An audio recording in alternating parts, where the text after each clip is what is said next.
Hello everyone, I am Aastha. Welcome करती हूँ आप सभी का अपने YouTube channel government job जेन्यू notification. एक और न्यू रिक्रूटमेंट नोटिफिकेशन को आज के इस वीडियो में हम कवर करेंगे और ये जो वैकेंसी है ये एनपीसीआईएल की तरफ से रिक्रूटमेंट नोटिफिकेशन रिलीज किया गया है। वेरियस पोस्ट वैकेंसीज हैं, अलग अलग पदों पर भर्ती आई हुई है जिसमें 10th pass ITI holders, 12th pass out, diploma holders and degree holders के लिए वैकेंसीज हैं। सैलरी यहाँ पर मैंने मेंशन की हुई है लेकिन 35,000 पर मंथ, बट आपकी यहाँ पर जो सैलरी है वो डिपेंड करेगा आप किस पोस्ट के लिए अप्लाई कर रहे हैं। कुछ पोस्ट है जिसमें सैलरी आपको 35,000 से कम मीन्स 25,000 पर मंथ रहेगी कुछ पोस्ट पर, एंड कुछ पोस्ट रहेंगी जो 35,000 से भी ज़्यादा सैलरी पर है, 40 से 45,000 पर। ठीक है। अलग अलग पोस्ट के लिए वैकेंसी नोटिफिकेशन रिलीज हुआ है। एनपीसीआईएल से वैकेंसी है, ऑल इंडिया से इसमें कैंडिडेट अगर इंटरेस्टेड हैं तो अप्लाई कर सकते हैं। ऑफिशियल वेबसाइट पर इसका नोटिफिकेशन आपको मिल जाएगा, अप्लाई की लिंक भी मिल जाएगी। आज से ही इसके ऑनलाइन एप्लीकेशन स्टार्ट हुए। अगर आप इंटरेस्टेड हो तो वीडियो में बने रहिए, सारी इंफॉर्मेशन आपको इस वैकेंसी से रिलेटेड दूंगी। तो चलिए इसका जो नोटिफिकेशन है वो देखेंगे। यहाँ पर आप ये इसका नोटिफिकेशन देख रहे हैं, एनपीसीआईएल मीन्स होता है nuclear power corporation of India limited, and ये वैकेंसी नरोरा परमाणु विद्युत केंद्र से आई हुई है। वैकेंसी नंबर आप देख रहे हैं। ऑनलाइन एप्लीकेशन आपके 16 जुलाई से स्टार्ट हो गए एंड इसकी लास्ट डेट रहेगी 5 अगस्त। 5 अगस्त शाम को 4 बजे तक आप इसमें अप्लाई कर सकते हैं। अब इसमें अगर हम पोस्ट डिटेल देखें तो देखिए, सबसे पहले तो यहाँ पर वैकेंसी नर्स के लिए आई हुई है लेकिन ये एक ही वैकेंसी है। इसके अलावा सेकंड जो वैकेंसी है ये आपकी कैटेगरी फर्स्ट स्टाइपेंडरी ट्रेनी के लिए है, scientific assistant STSA diploma holders in engineering and science graduates के लिए। तो diploma holders and science graduates दोनों ही इस पोस्ट के लिए एलिजिबल होंगे। टोटल वैकेंसी इसमें 10 है। सेकंड जो वैकेंसी है ये कैटेगरी सेकंड स्टाइपेंडरी ट्रेनिंग के लिए है, इसमें 59 टोटल वैकेंसी हैं। नेक्स्ट है यहाँ पर एक्सरे टेक्नीशियन की। एक्सरे टेक्नीशियन सी की वैकेंसी है, एक ही, लेकिन ये वैकेंसी है, वैकेंसी कम है, इसमें एक ही वैकेंसी है। इसके बाद आप यहाँ category 1 stipendiary trainee scientific assistant diploma holders in engineering, तो उनके लिए यहाँ पर बताया गया है किस किस ब्रांच में है। Mechanical engineering, electrical engineering and electronics engineering. अब इसमें आपने डिग्री या डिप्लोमा लिया हुआ है, अप्लाई आप कर सकेंगे। सेकेंड यहाँ पर स्टाइपेंडरी ट्रेनी फर्स्ट के लिए जो साइंटिफिक असिस्टेंट की वैकेंसी है उसके लिए बीएससी अगर आपने फिजिक्स से किया हुआ है तो आप इसके लिए अप्लाई कर सकते हैं। टोटल यहाँ पर 10 हैं।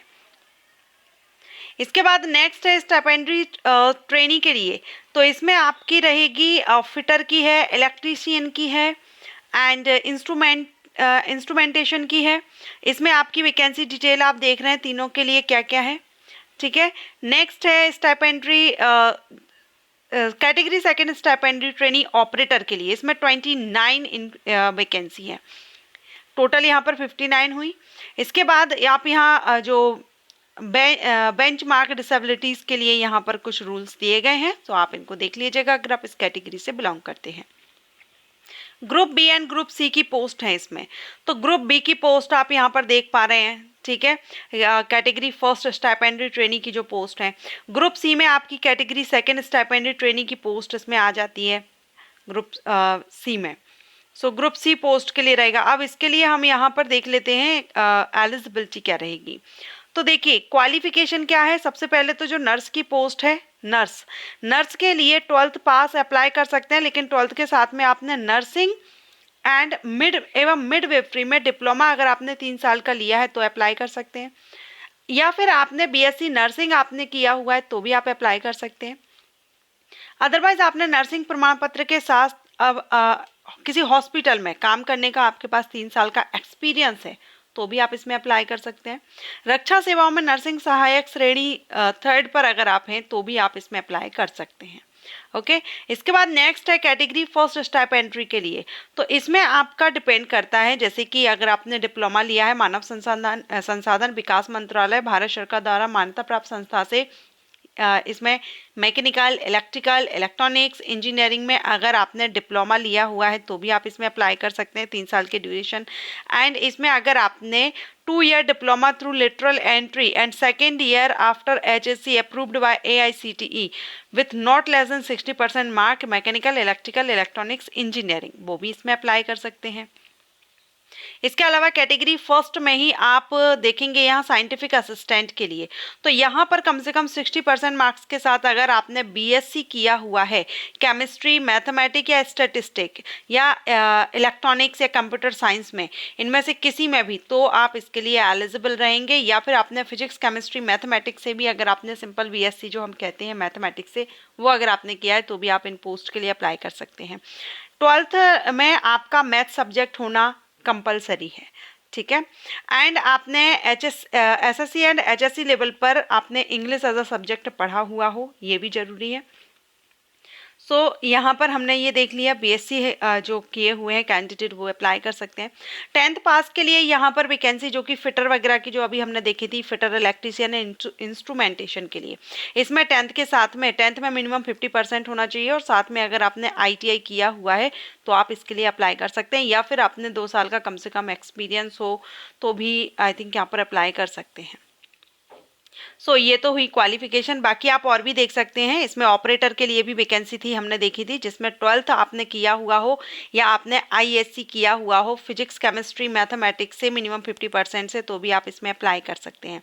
एक्सरे टेक्नीशियन के लिए 12th के साथ में एक्सरे का आपने डिप्लोमा लिया हुआ हो या आपके पास सर्टिफिकेट हो तो आप इसके लिए अप्लाई कर सकेंगे और 2 ईयर का एक्सपीरियंस यहाँ पर मांगा गया है। ओके तो ये तो थी क्वालिफिकेशन। अब आप यहाँ पर एज देख सकते हैं और ये ट्रेनिंग की पोस्ट है, तो यहाँ 18 महीने का ड्यूरेशन रहेगा ट्रेनिंग का आपका, ठीक है। 18 महीने मीन्स 1.5 साल का यहाँ पर रहेगा, जिसमें पहले साल में 24,000 और अगले जो 6 महीने रहेंगे उसमें 26,000 पर मंथ। ये किसके लिए है? वैज्ञानिक सहायक के लिए। कैटेगरी 1 स्टाइपेंडेड ट्रेनी साइंटिफिक असिस्टेंट के लिए, ठीक है। इसके बाद आप यहाँ और इसमें ये जो कंप्लीट हो जाएगा ना 1.5 साल, इसके बाद हो सकता है चयनित उम्मीदवारों को प्रशिक्षण पत्रिका कार्यक्रम में प्रवेश से पूर्व एक बॉन्ड भरना होगा। दिए जाने वाले बॉन्ड की अवधि 5 वर्ष होगी। बॉन्ड भंग होने की स्थिति में पुनः भुगतान किए जाने का राशि वास्तविक 30,000 पुस्तक भत्ते के बराबर होगी। तो ये आपका रहेगा। इसके अलावा इन्होंने ये भी बताया है कि आगे विचार कर सकते हैं, इस जो पोस्ट रहेगी उन पर स्थायी भर्ती के लिए विचार किया जा सकता है। ओके तो यहाँ पर हाइट वगैरह भी रिक्वायर्ड है अकॉर्डिंग टू पोस्ट, तो ये आप पोस्ट के अकॉर्डिंग देख लेंगे किस पोस्ट के लिए कितनी हाइट रिक्वायर्ड है। सैलरी भी आप यहाँ पर देख रहे हैं। एंड ये जो ट्रेनिंग रहेगी ना, ये कैटेगरी 2 के लिए ये 24 महीने की है, मीन्स 2 साल के लिए रहेगी ये।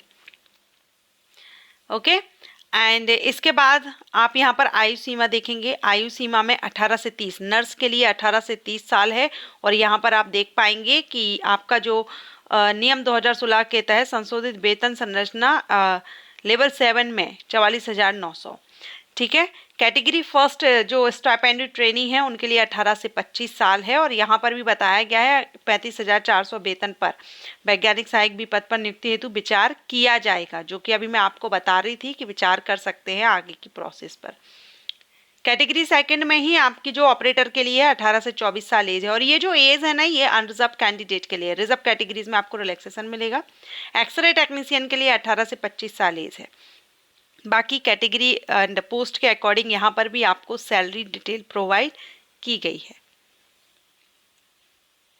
कौन कौन से अलाउंसेस आपको मिलेंगे वो पूरी लिस्ट यहाँ पर दी गई है। अपर एज लिमिट में रिलैक्सेशन कैटेगरी के अकॉर्डिंग आप देख रहे हैं ये चार्ट, इसमें आपको जो रिजर्व कैंडिडेट है उनको रिलैक्सेशन मिल जाएगा। जॉब लोकेशन आपकी क्या रहेगी, तो यहाँ पर नरोरा परमाणु विद्युत केंद्र से ये नोटिफिकेशन है, तो यहीं पर रहेगी। बाकी आपको किसी भी इकाई इनकी जहाँ जहाँ भी यूनिट्स हैं वहाँ पर जो हेडक्वार्टर्स हैं वहाँ पर भी आपको ट्रांसफ़र किया जा सकता है। सिलेक्शन प्रोसीजर में आपका रिटर्न पोस्ट वाइज दिया गया है। नर्स के लिए सिलेक्शन प्रोसीजर में रिटर्न एग्जामिनेशन दिया गया है।